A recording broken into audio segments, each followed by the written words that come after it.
What's good, YouTube? We're talking Auburn football, and in the Deep South, college football is king. And in the plains where Auburn is located, the battle cry is War Eagle. All right, guys, Fearless and True Gang, Oregon fans, SEC fans, ACC fans, college football fans in general, want to welcome you to Vernon Speaks Sports Auburn. We're talking to Auburn football like nobody else's business. We tie a few teams in here as well. Of course, as the season progresses, we will start to add more content on especially SEC teams, as obviously Auburn will be competing against those schools here pretty soon.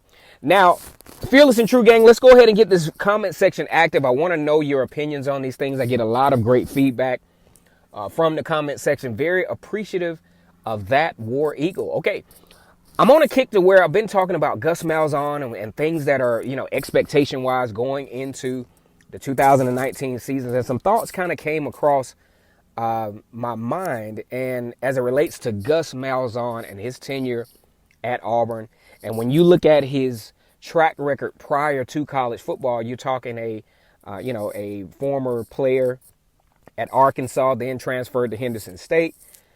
His first coaching gig, oddly enough, he was a defensive coordinator at Hughes High School in Arkansas.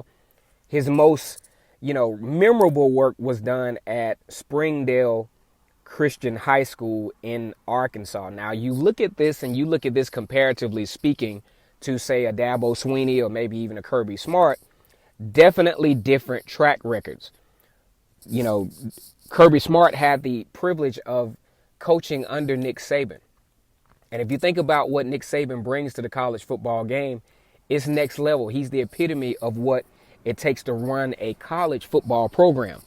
But when you think about the high school ranks, first of all, you're not recruiting. You're just working with what you got.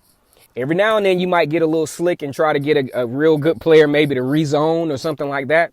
But you really can't plan long term, because you can't actually recruit the type of players that you want potentially to fit to your program. So that's where, some areas where maybe coaching in high school might have hurt Gus Malzahn in translating that to the college ranks, especially at the head coaching level. Now, as an offensive coordinator, of course, you're recruiting, but you still don't have that long-term, that program mentality. And that's where, Gus Malzahn has to actually get. So that's why I say, when we go into 2019, for Auburn, for Gus Malzahn especially, of course Auburn wants to have a great season. Of course Auburn wants to, put themselves in a position to potentially win an SEC conference championship and maybe even compete for a college football playoff berth. But at this point for Gus Malzahn, it's all about continuing to develop himself as a professional in the SEC. Of course, Gus Malzahn wants to have a successful season so that he can remain coach at Auburn University. But at this particular point, Coach Gus Malzahn has been tenured at Auburn now for, has been at Auburn since 2013, going into his, seventh season as a head football coach, and has some accolades that some head coaches in college would not even ever achieve. You're talking Home Depot Coach of the Year, Sport News Coach of the Year in 2013. One SEC championship, two Western Division titles. National champion as a offensive coach. It has all the accolades that a coach could possibly want. However, Gus Malzahn is now at the threshold to where this 2019 season means more to his career as a coach than his retention at Auburn. He's coaching for his career at this point. This is not just the job. He's coaching for his potential legacy as a college football coach. He literally has the opportunity right in his hands to start the process of building a legacy at Auburn, if he takes advantage of the tools that he's given right now. I would go out on a limb and say Gus Malzahn has to be relatively successful in 2019 in order to continue his career legacy.